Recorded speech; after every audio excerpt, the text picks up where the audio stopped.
Good morning to all of you. Abnormal uterine bleeding की series में एक topic और है, दैट इज़ हाइपोमेनोरिया। ये भी एबनॉर्मल यूट्राइन ब्लीडिंग का एग्जांपल है। तो आइए हाइपोमेनोरिया को देखते हैं। तो हाइपोमेनोरिया सिंपल है, दोनों को तोड़ दो। हाइपो का मतलब कम यानी स्कैंटी। मिनोरिया का मतलब the flow of blood at menstruation, यानी मेंस्ट्रुअल साइकिल के दौरान या पीरियड के दौरान जो ब्लड फ्लो होता है उसे बोलते हैं मिनोरिया। अब दोनों को एक साथ मिला दो, डेफिनेशन में बन जाएगी कि पीरियड्स के दौरान या मेंस्ट्रुअल साइकिल के दौरान जो ब्लड का फ्लो होता है वो बहुत कम हो, है ना। कितना ब्लड फ्लो होता है मेंस्ट्रुअल साइकिल के दौरान? आप जानते हैं 4 से 5 दिन तक फ्लो होता है, 4 से 5 दिन तक ब्लीडिंग होती है। यही ब्लीडिंग 2 दिन तक हो, 2 दिन से भी कम हो। और कितना ब्लड लॉस होता है मेंस्ट्रुअल साइकिल के दौरान? आप सभी लोग जानते हैं, नॉर्मल डाटा 35 टू 80 ml। अब ये 35 से कम हो जाए, 20 ml ब्लड लॉस हो, 18 ml ब्लड लॉस हो, 10 ml ब्लड लॉस हो, तो वो हाइपरमेनोरिया के अंदर इंक्लूड किया जाएगा।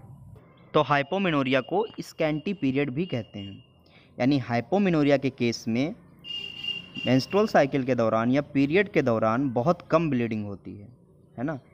उसका ड्यूरेशन भी कम होता है और उसका लॉस भी कम होता है। नॉर्मली 4 से 5 दिन तक ब्लीडिंग होती है नॉर्मल लेडी में, मेंस्ट्रुअल साइकिल आने के बाद 5 दिन तक तो ब्लीडिंग होती है, लेकिन इसमें केवल 2 दिन तक ब्लीडिंग होगी, 2 दिन से भी कम ब्लीडिंग होगी।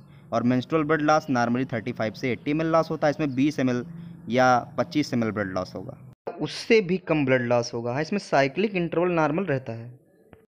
आइए डेफिनेशन देखते हैं। Hypomenorrhea also known as short और स्कैंटी पीरियड में बता चुका हूँ। When the menstrual bleeding is usually scanty यानी कम हो and last for less than 2 days और 2 दिन से भी कम हो, इट इज़ कॉल्ड हाइपोमेनोरिया। अब इसके कॉजेज़ के बारे में देखते हैं। सबसे पहला कॉज है यूट्राइन साइनेची और इंडोमेट्रियल ट्यूबरकुलोसिस।